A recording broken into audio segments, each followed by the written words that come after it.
ម្ចាស់ទ្រង់ស្រឡាញ់មនុស្សខ្លាំងណាស់ព្រះអង្គទ្រង់ព្រមលះចុះចាកឋានព្រះមកជួយសង្គ្រោះមនុស្សយើងឲ្យរួចទុកព្រួយសង្គ្រោះមនុស្សយើងឲ្យរួចទុកព្រួយ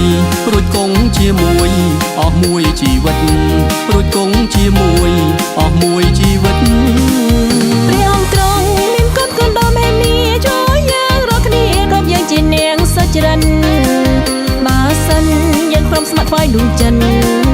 បើសិនយើងព្រមស្ម័គ្រថ្វាយដួងចិនជាលើព្រះបិណ្ឌចិត្តឥតព្រួលប្រែជាលើព្រះបិណ្ឌ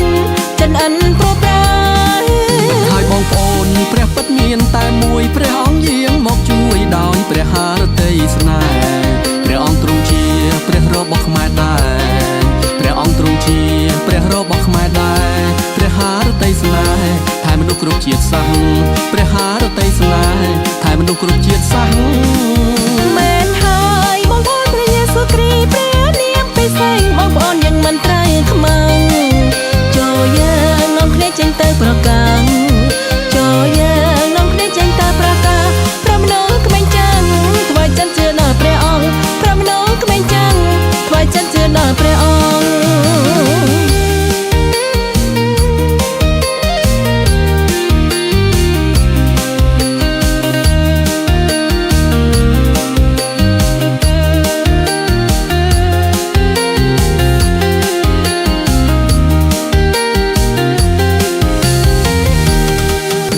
ជាម្ចាស់ទ្រង់ស្រឡាញ់មនុស្សខ្លាំងណាស់ព្រះអង្គទ្រង់ព្រមលះចុះចាកឋានព្រះមកជួយសង្គ្រោះមនុស្សយើងឲ្យរួចទុកព្រួយសង្គ្រោះមនុស្សយើងឲ្យរួចទុកព្រួយរួចគង់ជាមួយអស់មួយជីវិតរួចគង់ជាមួយអស់មួយជីវិត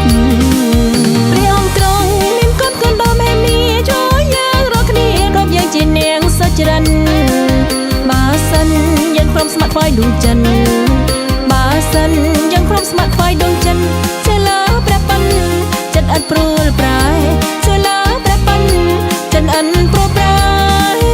ហើយបងប្អូនព្រះពិតមានតែមួយព្រះអង្គយាងមកជួយដោយព្រះハរតីស្នេហ៍ព្រះអង្គទ្រង់ជាព្រះរបស់ខ្មែរដែរព្រះអង្គទ្រង់ជាព្រះរបស់ខ្មែរដែរព្រះハរតីស្នេហ៍ថែមនុស្សគ្រប់ជាតិសាសន៍ព្រះハរតីស្នេហ៍ថែមនុស្សគ្រប់ជាតិសាសន៍